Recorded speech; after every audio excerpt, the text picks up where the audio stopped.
প্রথম আসি স্ত্রীর প্রতি স্বামীর দায়িত্বটা আগে। স্ত্রীর প্রতি স্বামীর দায়িত্বটা আগে। প্রত্যেক স্ত্রী তার স্বামীর থেকে দায়িত্বটা আগে গ্রহণ করবে। তার মধ্যে কি কি দায়িত্ব? এক নাম্বার দায়িত্ব, সেই ব্যাপারে আল্লাহ পাক কোরআনে কারীমের মধ্যে বর্ণনা করেছেন।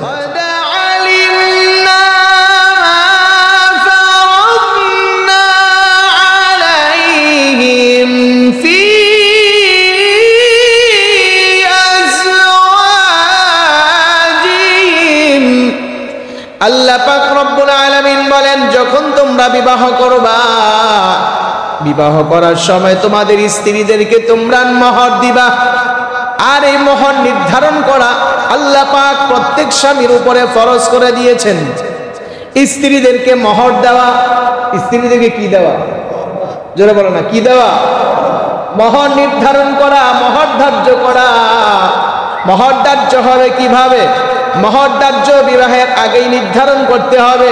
যেই দিনে বিবাহের সময় আপনি দিন তারিখ ঠিক করবেন, ওই দিনই বসে উভয় পক্ষ বসিয়া মোহরটাকে নির্ধারণ করা, এটা আল্লাহ পাক ফরজ করে দিয়েছেন।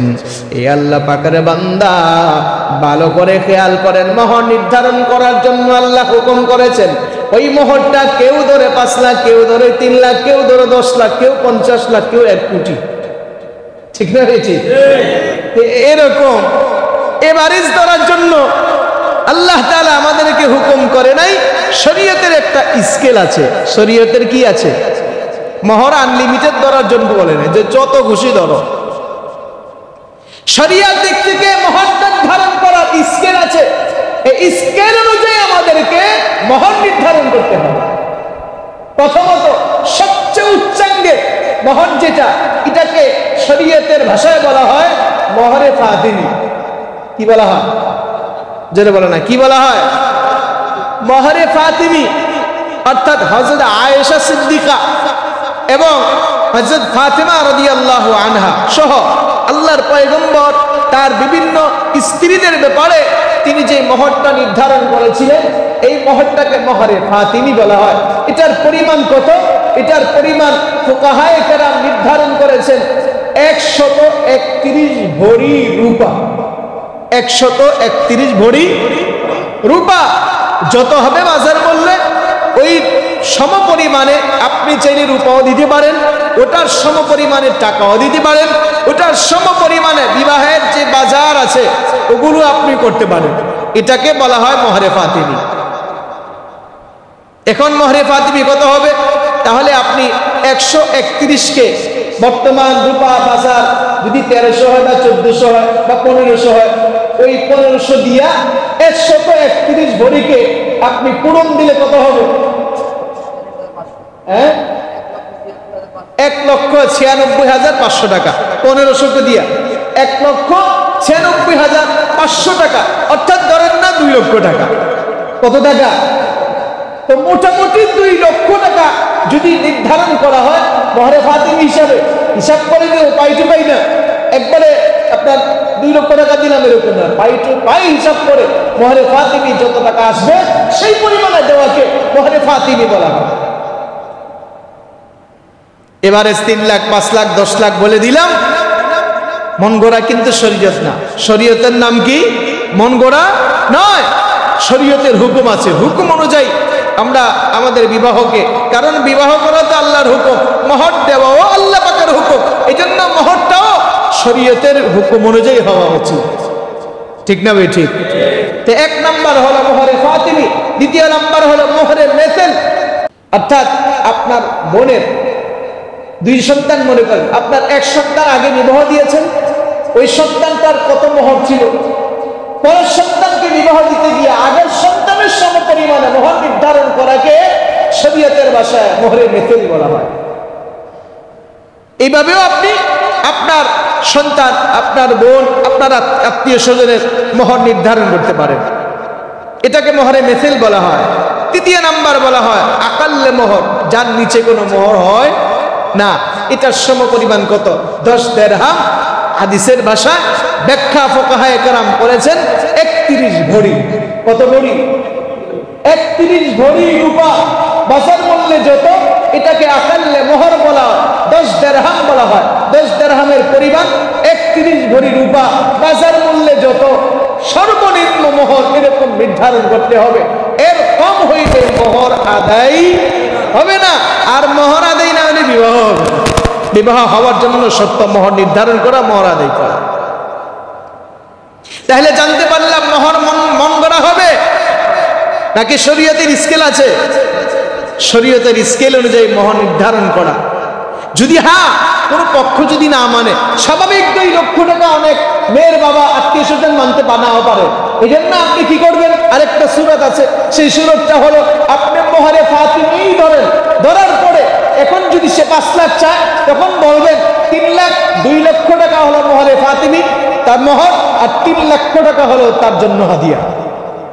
3 লক্ষ টাকাই তার জন্য হাদিয়া দেওয়া তো সুন্নাত, ঠিক না? ঠিক। তার মানে এটা না যে মেয়ের বাবা থেকে ছেলের বাবা হাদিয়া নিবে, এটা কিন্তু আবার যৌতুক হবে। এটা কি হবে? জোরে বল না, কি হবে? যৌতুক হবে। যৌতুক হালাল না হারাম? জোরে বল না, হালাল না হারাম? একটা সন্তানকে লালন পালন করতে গিয়ে যে কত মেহনত, কত কষ্ট, আপনি আপনার নিজের সন্তানের প্রতি একটু খেয়াল করে দেবেন। আপনার সন্তানকে কত কষ্ট পালন করে উপযুক্ত বানায় এখন আপনার হাতে তুলে দিয়েছে। এখন তুলে দিয়েছে, আপনি নেওয়ার সময় তার বাবা থেকে আরো টাকা চায়। এটা কি জুলুম না? জোরে বলে, জুলুম না? এখন বিবাহের পরে আপনাকে রান্না বান্না করবে, আপনার সন্তান জন্ম দিবে, আপনার সন্তানের লালন পালন হবে, আপনার ঘর গুছাবে, মৃত্যুর আগ পর্যন্ত আপনার সেবা যত্ন করবে।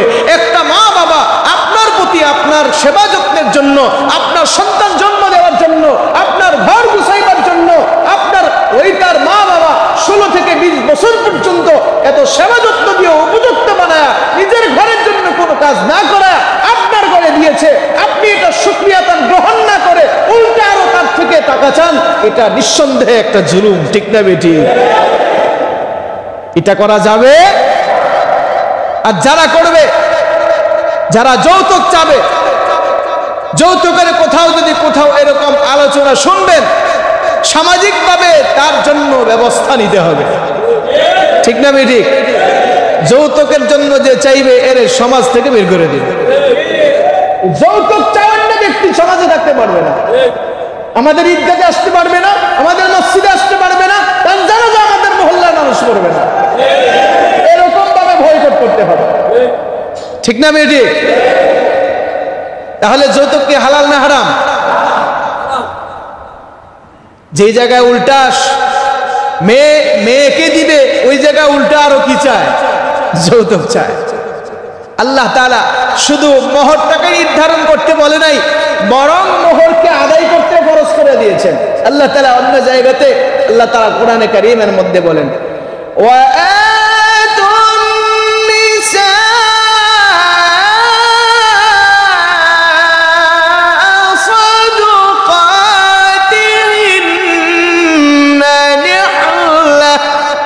আল্লাহ পাক রব্বুল আলামিন বলেন, তোমরা যখন মোহর আদায় করবে, এই মোহরটা বাকি হবে না, নগদে গরম আদায় করো।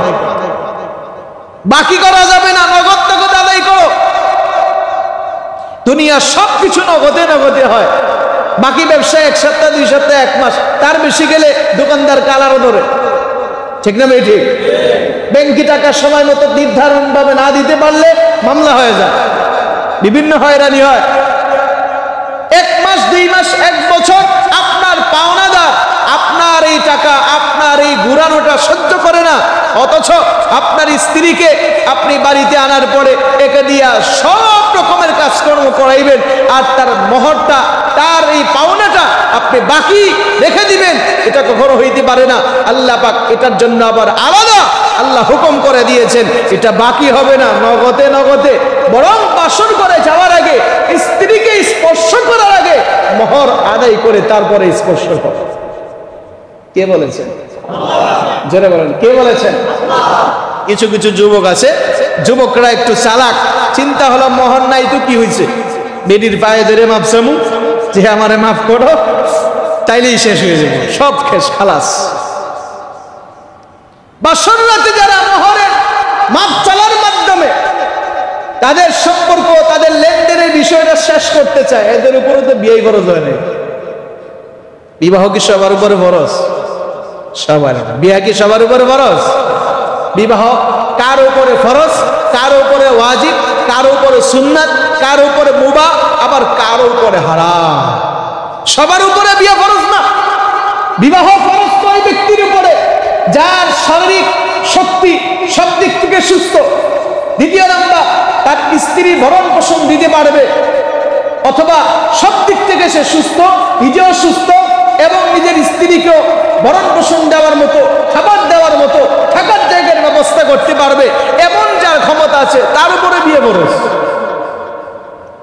শারীরিক শক্তি আছে কিন্তু ভরণ পোষণ দেওয়ার ক্ষমতা নাই, মোহর দেওয়ার ক্ষমতা নাই, এর উপরে বিয়ে ফরজ না। রাসূলুল্লাহ কি বলেছেন জানেন?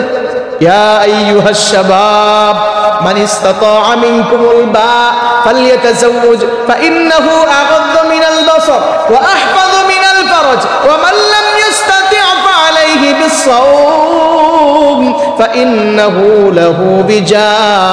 পয়গম্বর বলেন, হে যুব সমাজ, তুমি বিবাহ করো যদি বিবাহের ক্ষমতা থাকে, যদি খরচ বহন করবার মতো ক্ষমতা থাকে। মান ইসতাতাআ মিনকুমুল বা, যদি বিবাহের খরচ বহন করতে পারো, মোহর দিতে পারো, অথবা তোমার স্ত্রীকে ভরণ পোষণ, খাবার দাবার, থাকার জায়গা দিতে পারো, তাহলে তুমি বিবাহ করো। আর যদি ভরণ পোষণ না দিতে পারো, থাকার জায়গা না করতে পারো, তার জন্য খানা না দিতে পারো, তার জন্য মোহর নগদে নগদে আদায় না করতে পারো, তাহলে পয়গম্বর বলেন তোমার জন্য টিপস হচ্ছে, তোমার জন্য চিকিৎসা হচ্ছে রোজা। তোমার জন্য চিকিৎসা কি? জোরমান চিকিৎসা কি? রোজা। রোজা। যেই যুবকের চাকরি নাই, ব্যবসা নাই, ইনকামের ব্যবস্থা নাই, ওই যুবকের জন্য বিবাহ না, তার জন্য রোজা। তার জন্য কি? নিজেকে নিজে কন্ট্রোল করবার জন্য পয়গম্বর বলেন রোজা রাখো। রোজা ফাইন্নাহু আগাদ্দু মিনাল বাসার ওয়া আহফাযু মিনাল ফারজ। এতে করে রোজা রাখার দ্বারা তোমার চোখের শীতলতা আসবে, তোমার গুপ্তাঙ্গের হেফাজত হবে। পয়গম্বর বলে যদি তুমি মোহর না দিতে পারো, স্ত্রীর হক যদি আদায় না করতে পারো, তাহলে কি করবা? রোজা রাখবা। রোজা। তাহলে বোঝা গেল সবার উপরে বিবাহ ফরজ না। যার উপরে ফরজ সে এরকম সক্ষম হইতে হবে, শারীরিকভাবে সক্ষম, স্ত্রীর সমস্ত খরচ বহন করার দিক থেকেও সক্ষম। অক্ষম বলতে কোনো কিছু নাই। এরকম যদি হয় তাহলে ওই ব্যক্তির উপরে বিবাহ ফরজ হবে। হে আল্লাহ পাকের বান্দা, যদি মোহর না দিতে পারো, মোহর যদি বাকি থাকে, তো বিবাহটা 2 বছর পরেই করে। ঠিক না? ঠিক। আগে টাকা জমা, মোহরের টাকা আগে জমা, একটা চাকরির ব্যবস্থা করো, একটা বিজনেস দাও, তারপরে বিয়ের চিন্তা করো। এই জন্য আরব দেশের মানুষ ঠাস করে বিয়ে করে না, এর আগে বাড়িঘর করে এরপরে বিবাহের চিন্তা করে। তো বিবাহ দেখা যায় বাড়িঘর করতে করতে 40 বছর যাক, এর আগেও বিয়ে করা যাবে। হে আল্লাহ পাকের বান্দা, এই জন্য মোহরটা নির্ধারণ কে করেছেন? নগদে নগদে দেওয়ার জন্য কে হুকুম পালন করেছেন? মোহর কোনো বাকি হবে না, নগদে নগদে আদায় করতে হবে। যদি কোনো ব্যক্তি বিবাহের ঘরে বাসর রাতে গিয়া মাপ চায়, তার মাপ চাওয়াটা তো এক রকমের ডাকাতি। কেমন ডাকাতি? একটা দৃষ্টান্ত দিলে বুঝবেন। এক বেচারা কুরবানির আগে কুরবানির একটা গরু বাজারে নিয়ে গেছে, বিক্রি কইরা। এখন মনে করেন আমাদের আগের এই অঞ্চলের মধ্যে সবচেয়ে বড় গরুর হাট এখনো আছে ফতুল্লা বাজার। ঠিক না? তো ফতুল্লা বাজার এখন তো শহর, আগে তো গ্রাম ছিল। মনে করেন এই বিক্রি করে সন্ধ্যাবেলা আপনি বক্তবলি যাওয়ার জন্য চক পাতালে নামছে। এখন সন্ধ্যা হয়েছে, সন্ধ্যা হওয়ার পরে ওই সন্ধ্যার চোখের মাঝখানে কিছু ডাকাত দল ওই বেচারাকে ধরছে। কিরা করতে গাইছিস? গরু বিচ্ছাইছে। কয় টাকা বেচছস? 20,000 টাকা। টাকা দে, নাইলে দিলাম পেটের ভিতরে। ওই যুবক বলতেছে দেওয়া দিয়ে দরকার নেই, টাকা 20,000 আছে, নিয়ে যাও। টাকা নিয়ে কিছু দূর যাওয়ার পরে ওই ডাকাত দলের মধ্যে একজন আবার ভদ্র আল্লাহ ওলি আছে। ওলি ডাইকা বলে, ভাই একটা কথা। ওই কি কথা? টাকা তো তোমার কাছ থেকে নিছি, এটারও তো একটা হিসাব কিতাব আছে। হাসরের ময়দানে তো আল্লাহর দরবারে জবাবদিহি করতে হবে। ওই হিসাব কিতাব এনেই যদি শেষ করে দেয় তাহলে তো হাসরের ময়দানে আর কোনো চিন্তা নাই। এই হিসাব কিতাব কি তুমি এখন মাফ করে দাও, হাসরের ময়দানে আর কোনো মামলা থাকবে না। মাফ চাই কেডা? কে চায়? টাকা দিয়ে চায় নাকি না দিয়ে চায়? না দিয়েই চায়, হাসরের ময়দানের ভয়। ওই বেচারা চিন্তা করে যদি এখন মাপ টাপ না করি তাহলে তো এসে দেউরে আবার চাকু দিয়ে দিতে পারে। তো ওই যুবক বলতেছে, আরে ভাই তোমারে তো আমি তুমি ডাকাতি করার আগেই মনে মনে মাফ করে দিছি।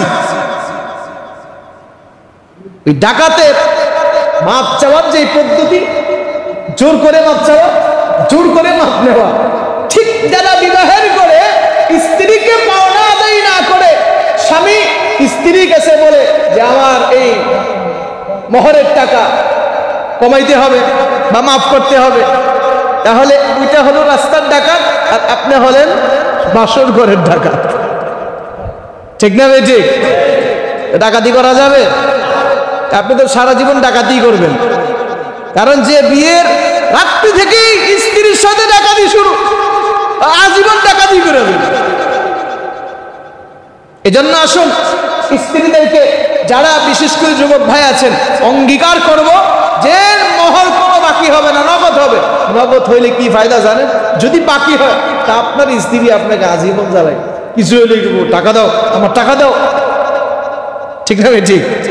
গরম দেখাবে আর আপনি কিছু বলতে পারবেন না, আপনি বিলের মতো মাথা নত করে থাকতে হবে। যদি টাকা নগদ হয়, বিবাহের আগে পরিশোধ হয়, তখন কি করবেন? যদি উল্টা পাল্টা করে টাইট দিয়ে পারবেন, লেনদেন কিন্তু ক্লিয়ার, রাস্তা দরজা খোলা আছে, মন মতো চলবি, বিবাহের বাড়ি চলে যাবি। ঠিক না ভাই? ঠিক। এটার একটা সুযোগ আছে। এই জন্য আল্লাহ পাক রব্বুল আলামিন ফরজ করে দিয়েছেন মোহর নির্ধারণ করা। দ্বিতীয় নাম্বার হলো মোহর নগদে আদায় করে দেওয়া।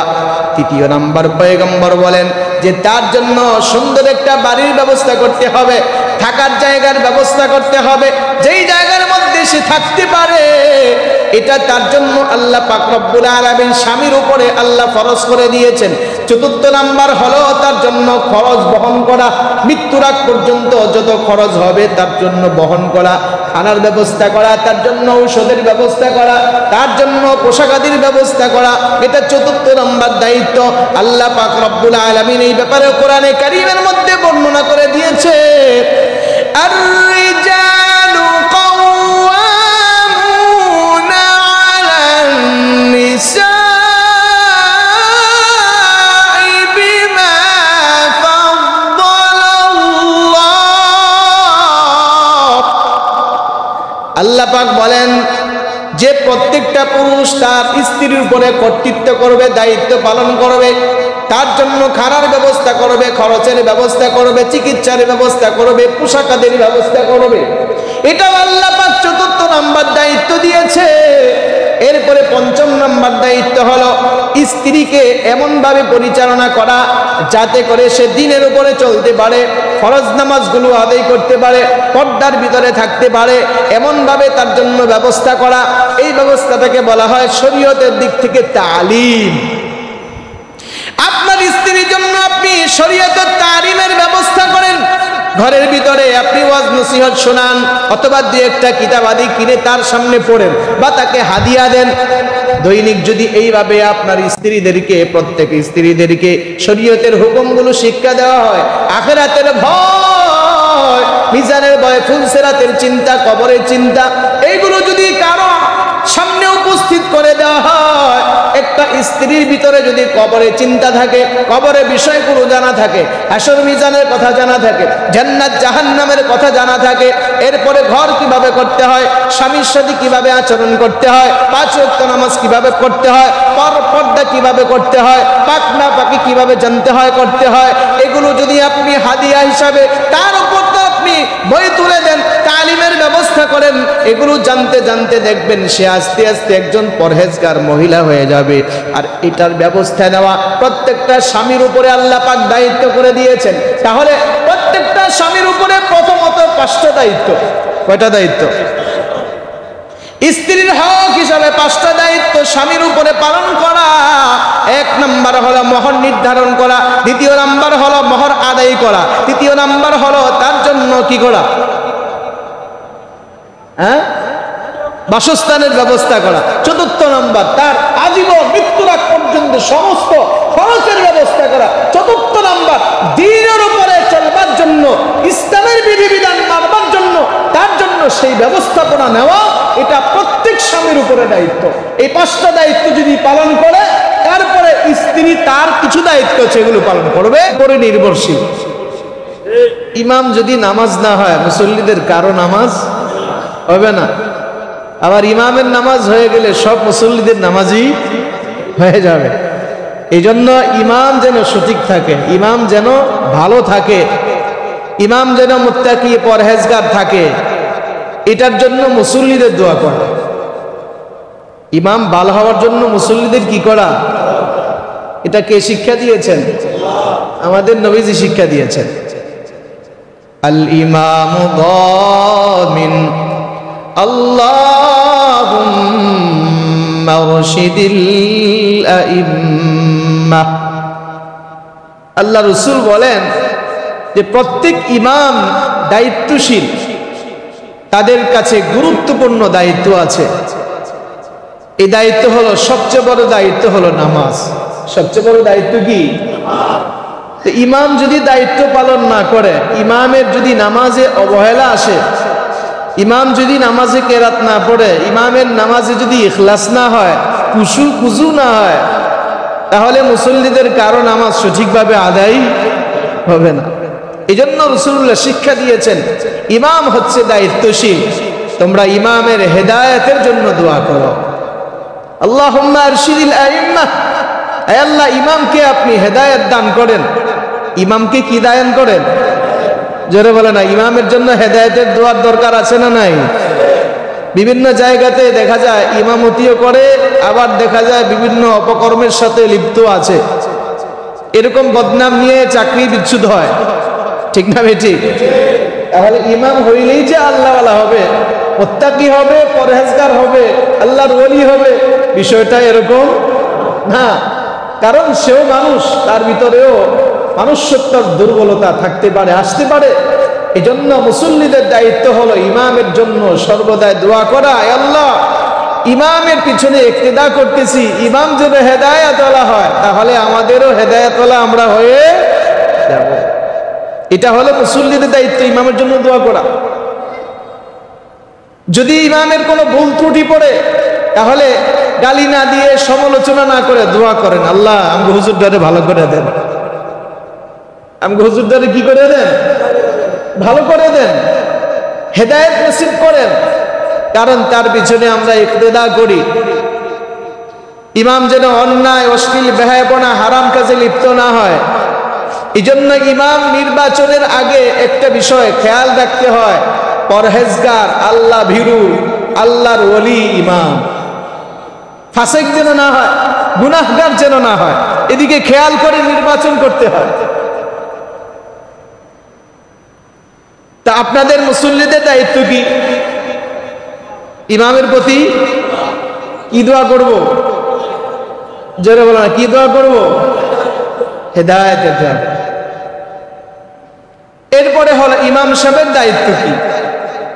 ইমাম সাহেবের দায়িত্ব অনেক। বিশেষ করে সবচেয়ে বড় দায়িত্ব হলো, একজন মুসল্লির মধ্যে যদি তার দাম্পত্য জীবনে, তার ব্যক্তিগত জীবনে, তার পারিবারিক জীবনে কোনো ভুল ত্রুটি ইমামের সামনে ধরা পড়ে, তাহলে ইমামের দায়িত্ব হলো তাকে ডেকে এনে তাকে গোপনে গোপনে সতর্ক করে দেওয়া এবং ওয়াজ নসিহত করে দেওয়া, ভাই তোমার মাঝে এই একটা ভুল আছে, এই গুনাহের কাজটা তোমার মাঝে আছে, তুমি সংশোধন হয়ে যাও। এটা প্রত্যেক ইমামের দায়িত্ব, তাকে সংশোধন করে দেওয়া। সামাজিকভাবে কোনো যদি ভুল ভ্রান্তি পরিলক্ষিত হয়, তাহলে একজন ইমামের দায়িত্ব সামাজিকভাবে তাকে ওয়াজ নসিহত করে সমাজকে কোরআন সুন্নাহর আলোকে পরিবর্তন করে দেওয়া একজন ইমামের গুরুত্বপূর্ণ দায়িত্ব। একজন ইমামের কি দায়িত্ব? সমাজের মধ্যে কোনো ভুল ত্রুটি থাকলে, অন্যায় অশ্লীল বেহায়াপনা দেখলে, নাজায়েজ কোনো কর্মকাণ্ড দেখলে ইমাম সাহেব জুমার দিন উপস্থিতি সবার সামনে এই সমাজের বিষয় নিয়ে তাদেরকে হেদায়েতের কথা বলা, কোরআন সুন্নাহর আলোকে কথা বলা, ভুল ত্রুটিগুলো সংশোধন করে দেওয়া, এটা একজন ইমামের দায়িত্ব। কোনো সন্দেহ আছে? তাহলে এই জন্যই তো ইমাম সাহেবরা সুদের বিরুদ্ধে কথা বলে, কারণ সুদ, জোরে বলে না, সুদ, গানের বিরুদ্ধে কথা বলে, গান, এই জাতীয় যত হারাম কাজ দেখবেন, একজন আলেমের সামনে যদি এগুলো পরিলক্ষিত হয়, ওই আলেমের দায়িত্ব হয়ে যায় সমস্ত মুসল্লিদেরকে, মহল্লাবাসীকে জুমার মসজিদের মধ্যে উপস্থিতি রেখে সবার সামনে কোরআন সুন্নাহর আলোকে ওই ভুলগুলো তাদেরকে ধরিয়ে দেওয়া। এটা অনেক জায়গায় আমরা অনেক সময় করে থাকি। সমাজের অনেক ভুল ভ্রান্তি দেখলে ওয়াজ নসিহত কোরআন সুন্নাহর আলোকে করে থাকি। এতে করে অনেকে নিজের গায়ে মেখে নেয় যে ইমাম সাহেব আমারে কইতাছে। আছে না নাই? না, এরকম না করা। আপনার ব্যক্তিগত টার্গেট করে বয়ানের কি দরকার? প্রত্যেকটা বয়ান খেয়াল রাখতে হবে। যদি মনে করেন যে আমার ভিতরে লাগতেছে, আমার কষ্ট লাগতেছে, ইমাম সাহেব এমনি কেন কথা বলতেছে, এইভাবে কেন বলতেছে, আমাকেই মনে হয় করতেছে, না, আপনি এটা মনে করবেন। আপনি মনে করবেন সমাজের সবাইকে বলতেছে, আর এটার মধ্যে যদি আমার কোনো সমস্যা থাকে তো আমি সংশোধন হয়ে যাব। কথা ঠিক না বেঠিক? কারণ ইমামের কথাগুলো, জুমার মসজিদের এই মিম্বারের কথাগুলো ব্যক্তিগত কোনো কথা না, সবই কোরআন সুন্নাহর আলোকের কথা। এই জন্য এগুলো যদি আমরা অ্যাবাউট করে চলি, ওই বয়ানের কারণে কোরআন সুন্নাহর কথা শোনার পরে এগুলো যদি আমরা এগুলো বিরুদ্ধে আচরণ করি, তো ইমামের বিরুদ্ধে করলেন না, কোরআন সুন্নাহর বিরুদ্ধে করলেন। এই জন্য প্রত্যেকটা কথা ইমামের কোরআন সুন্নাহর আলোকে সমাজের ভুল ত্রুটি ইসলাহ সংশোধনের নিয়তে করতে হবে, এটা ইমামের দায়িত্ব। না হয় হাসরের ময়দানে যখন সমাজবাসী অপরাধী হবে, সমাজবাসী যখন দেখা যাবে তাদের অপরাধের কারণে, ভুল ত্রুটির কারণে যখন তাদেরকে হাসরের ময়দানে উপস্থিত করা হবে, তাদের গুনাহ সম্পর্কে জিজ্ঞাসা করা হবে, কেন তুমি এই কাজটা করেছিলে? সেদিন বলবে, আল্লাহ, বুঝতে পারিনি, এই বিষয়ে আমার অবগত ছিল না, আমি কোরআন সুন্নাহর আলোকে জানতাম না। তখন আবার জিজ্ঞাসা করবে, তুমি জানতে না? তোমার এলাকায় কি ইমাম সাহেব ছিল না? আলেম কি ছিল না? তখন আপনি ঠিকই বলবেন, সেদিন হ্যাঁ, শাহী মসজিদের হুজুর ছিল, হুজুর আমাদেরকে সতর্ক করায় নাই, আমাদের এই ব্যাপারে আমাদেরকে কোনো কিছু বলে নাই, হুজুর খালি আমগো কমিটির কথায় উঠছে আর নাচছে। এগুলো আপনারা বলবেন। তখন বলবে শাহী মসজিদের হুজুরকে ধরে নেয়। ওই সময় কোনো যদি সামাজিক অপকর্মের কারণে কেউ অপরাধী হয়, আর ইমাম সাহেব যদি এই ব্যাপারে কথা না বলে, তা ওই সামাজিক কালচারের কারণে, গুনাহের কারণে ওই ব্যক্তির সাথে ইমামকেও যদি ইমাম সত্য কথা না বলে থাকে, কোরআন সুন্নাহর আলোকে কথা না বলে থাকে, সতর্ক না দিয়ে থাকে, তাহলে ইমামকেও সেদিন ওই ব্যক্তির সাথে আসামির কাঠ গড়ায়া, গলার মধ্যে শিকল পেঁচায়া তার সাথে জাহান্নামে ফেলে দেওয়া হবে। সুতরাং ইমামের দায়িত্ব কি? সতর্ক করা। ইমামের দায়িত্ব কি? আল্লাহ কোরআনে কারীমের অনেক জায়গাতে বর্ণনা করেছেন। সূরা মুলকের মধ্যে এইভাবে আছে, তাদেরকে যখন জাহান্নামের কাছে নিয়ে যাওয়া হবে, ফেরেশতারা জাহান্নামের দারওয়ান যারা থাকবে তারা জিজ্ঞাসা করবে, কি ব্যাপার, তোমরা এখানে জাহান্নামে আসছো কেন? তোমাদের কাছে কি ভীতি প্রদর্শক যায় নাই? আলাম ইয়াতিকুম নাযীর, তোমাদের কাছে কি এই ব্যাপারে বলনেওয়ালা, ওয়াজ নসিহত করনেওয়ালা, জুমার দিনের খতিব, ওয়াজ নসিহত করনেওয়ালা বক্তা, মুফাসসির তোমাদের সামনে কি আসে নাই, বলে নাই? তখন তারা বলবে, হ্যাঁ, আমাদেরকে এই ব্যাপারে সতর্ক করেছিল। তারা বলবে, হ্যাঁ, তারা আমাদেরকে ওয়াজ নসিহত করেছিল। ফাকাযাবনা ওয়া কুলনা মা নাযালাল্লাহ, আমরা আল্লাহ পাকের পক্ষ থেকে যা নাজিল হয়েছিল, ইমাম সাহেব, মুফাসসির সাহেব যেই বিষয়ে বয়ান করেছিলেন, আমরা এগুলো মানতাম না।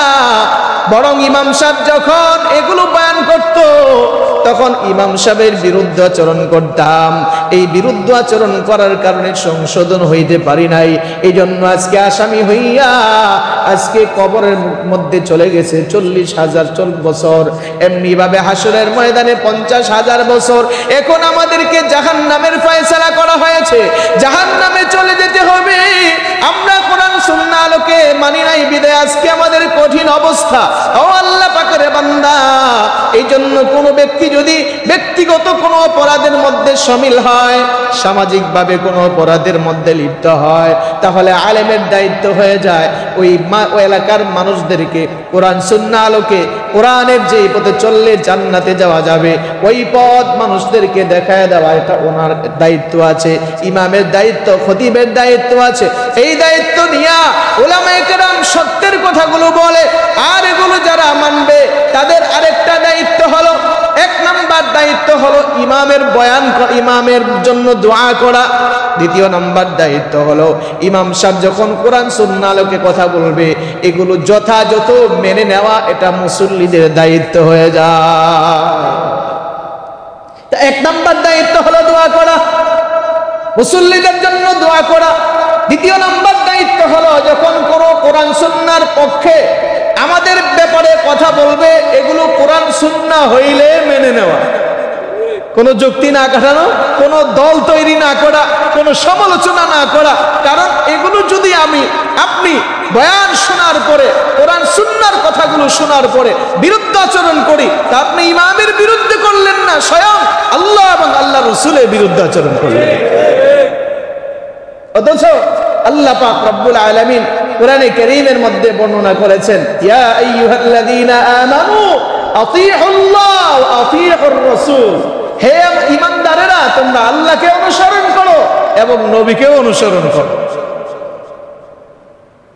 এইজন্য কোরআন সুন্নাহর কথাগুলো বিরুদ্ধ আচরণ করা যাবে, সংশোধন হয়ে মানার চেষ্টা করতে হবে ইনশাআল্লাহ। আরেকটা বিষয় হলো মুয়াজ্জিন সাহেবের দায়িত্ব কি আছে, আবার মুয়াজ্জিনের প্রতি মুসল্লিদের কি দায়িত্ব আছে। মুসল্লিদের দায়িত্ব হলো আল্লাহর রাসূল শিক্ষা দিয়েছেন, আল মুআদ্দিনু মু'তামিনুন, মুয়াজ্জিনরা হলো নির্ভরশীল। মুয়াজ্জিনরা কি নির্ভরশীল? কি নির্ভরশীল? মুয়াজ্জিন আজান দেয়, টাইম মতো আজান দিতে হবে, এটা মুয়াজ্জিনের আজানের উপরে মুসল্লিদের নামাজের নির্ভরশীল হয়। এই জন্য ইফতারির সময়ও মুয়াজ্জিনের আজানের উপরে আমরা খেয়াল করে থাকি, ও আজান দিবে এরপরে আমরা ইফতার করব। আবার দেখা যায় সেহরির সময় আজান হবে, সেহরির সময় আজান হওয়ার সাথে সাথে সেহরি বন্ধ হয়ে যায়।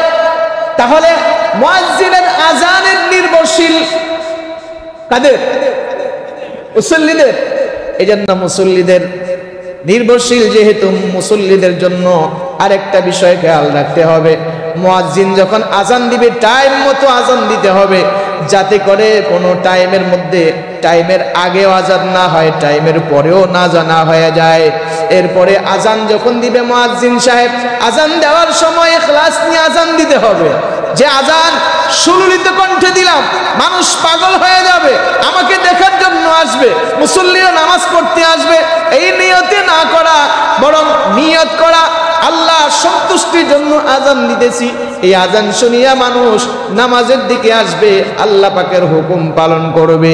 চাই সুর হোক আর না হোক, চাই সুর আসুক আর না আসুক, তবে আজানের জন্য শর্ত হলো সহিহ শুদ্ধ আজান দেওয়া। মুয়াজ্জিনের জন্য ইখলাস থাকবে, আল্লাহ সন্তুষ্টির জন্য আজান, ঠিক না বেঠিক?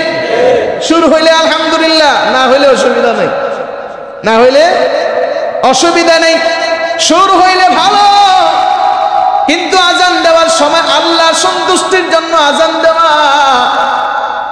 আর মুসল্লিদের দায়িত্ব হবে আজানের জবাব দেওয়া, মসজিদে আসা।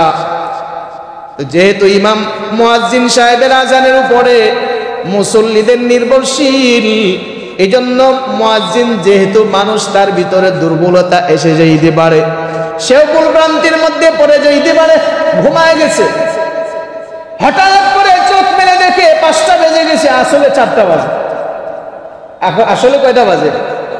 এখন তাড়াহুড়া করিয়া কোনো রকম ওযু করি আর ঘড়ির দিকে আর তাকায় নাই, সামনে গিয়া মাইকের সামনে আল্লাহু আকবার আজান দিয়ে বসে। মুসল্লিরা দেউরে এসে বলতেছে হুজুর হুজুর আজানের টাইম না, মাত্র 4টা বাজে। এই ভুল করার কারণে মুসল্লিদের মধ্যে সমালোচনা না করা, তার চাকরি থেকে বরখাস্ত না করা, কারণ সেও একজন মানুষ, ভুলের ঊর্ধ্বে নয়, ভুল হইতেই পারে কি পারে না। এই জন্য রাসূলুল্লাহ শিক্ষা দিয়েছেন, আল্লাহুম্মা গফির লিল মুআদ্দিনিন, আয় আল্লাহ মুয়াজ্জিনের উপরে নির্ভরশীল ঠিক আছে, কিন্তু মুয়াজ্জিন ভুল করতে পারে, এই ভুলের জন্য আপনি মাফ করেন।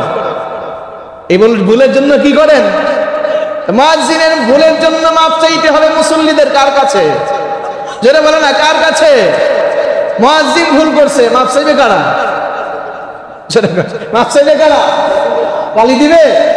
চাকরি থেকে নাম না বলে দিবে না, বরং আল্লাহর কাছে দোয়া করবে, হে আল্লাহ মুয়াজ্জিন ভুল করছে, সেও তো মাফ চাইবে, আমরাও তার পক্ষে মাফ চাইব।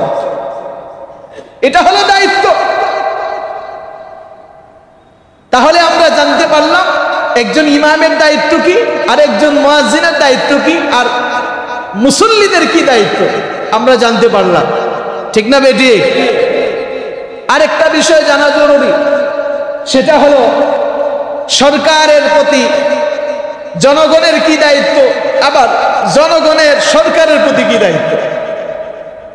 জনগণের সরকারের প্রতি কি দায়িত্ব আছে? জনগণের কিছু দায়িত্ব আছে, এই দায়িত্বগুলো মেনে নেওয়া। জনগণের প্রতি দায়িত্ব কি, এই ব্যাপারে জনগণ সরকারের প্রতি কি দায়িত্ব, এটা আল্লাহ পাক রব্বুল আলামিন কোরআনে কারীমের মধ্যে স্পষ্ট বর্ণনা করেছেন। এই যে একটু আগে আপনাদের সামনে যে আয়াত খুতবাতেও তেলাওয়াত করেছি, আল্লাহ পাক এই জায়গায় বর্ণনা করেছেন যে একজন সরকারের প্রতি জনগণের কি দায়িত্ব আছে, সেই ব্যাপারে আল্লাহ তাআলা কোরআনে কারীমে বর্ণনা করেন।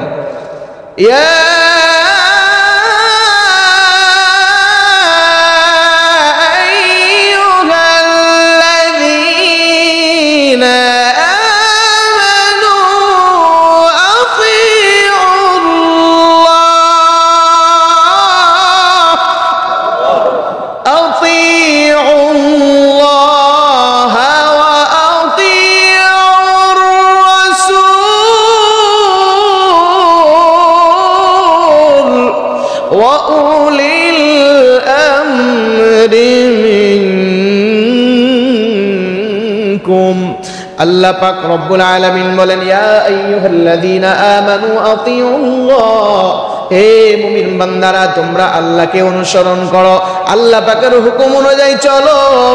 এরপরে আল্লাহ পাক দ্বিতীয়বার বলেন তোমরা রাসূলের অনুগত হও, রাসূলের হুকুম মতো চলো।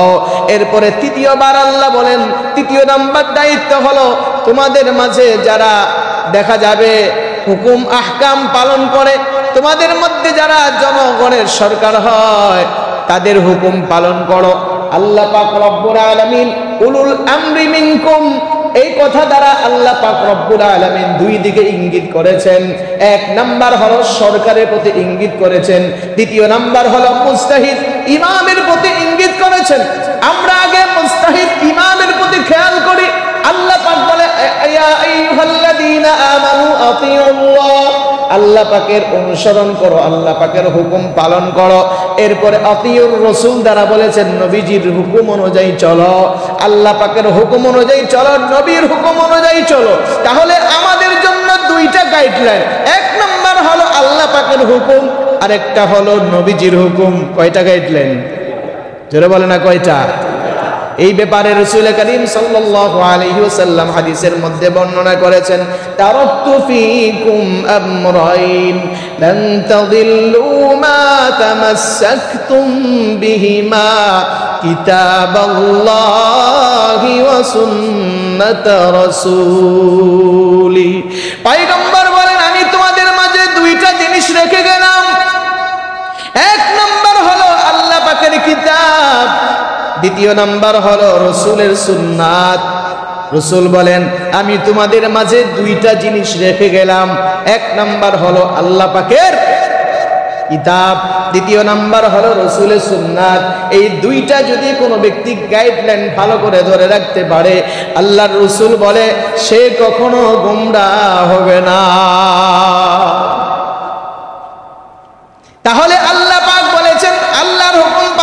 করতে আর নবীজির অনুসরণ করতে। তৃতীয় নাম্বার বলে এরপরে তোমরা উলুল আমরের হুকুম পালন করো। উলুল আমর দুই প্রকার হয়, একটা হলো রাষ্ট্রপ্রধান আর আরেকটা হলো মুস্তাহিদ ইমাম। মুস্তাহিদ ইমাম কাকে বলা হয়?